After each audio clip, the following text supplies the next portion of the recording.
আসলে সাম্প্রতিক সময়ে চাকু সন্ত্রাস আর চাকু দিয়ে যে সন্ত্রাসী কর্মকাণ্ড এবং হত্যা, আহত করা এগুলো বেড়ে গিয়েছে। এরই ধারাবাহিকতায় আমাদের পুলিশ সুপার মহোদয়ের নির্দেশে আমরা ইতোমধ্যে লিফলেট বিতরণ করেছি চাকু সন্ত্রাসের বিরুদ্ধে এবং এরই একটা আ কর্মপন্থা হিসেবে আমাদের বিভিন্ন দোকানপাটে যেগুলো হচ্ছে কোনো প্রকার পূর্বানুমোদন বা যে অস্ত্রগুলো ব্যবহার করে মানুষকে হত্যা করা হয়, বিভিন্ন ধরনের সন্ত্রাসী কর্মকাণ্ড পরিচালনা করা হয়, এই অস্ত্রগুলো যেগুলো যারা রাখছে, বিশেষ করে বার্মিজ চাকু যেটা ফোল্ড করে রাখা যায়, সেই চাকুগুলো আমরা উদ্ধার করার জন্য অভিযান চালাচ্ছি এবং একই সাথে সচেতনতামূলক বিভিন্ন কর্মকাণ্ড, যেমন দোকানদারকে বলা হচ্ছে আপনারা যেন ভবিষ্যতে এই ধরনের চাপাটি বা কোনো ধরনের চাকু রাখবেন না, যার যেটা ব্যবহার করে মানুষকে হত্যা করা যায়, মানুষকে বিভিন্ন ধরনের আঘাত করা যায় বা বিপদে ফেলানো যায়। এগুলো বহন করা এবং বিক্রয় ক্রয় সেগুলো সম্পূর্ণই নিষিদ্ধ।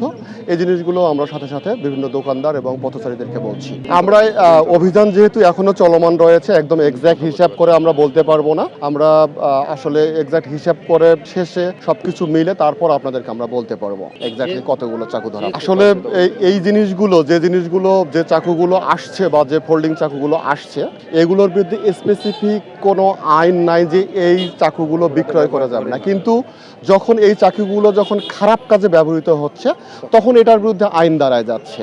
তো আমরা স্বাভাবিকভাবে সচেতন করার চেষ্টা করছি যে আপনাদের এই বিক্রয় করা চাকুগুলো দিয়ে খারাপ কাজ হচ্ছে, আপনারা এই চাকুগুলো বিক্রয় আর করবেন না।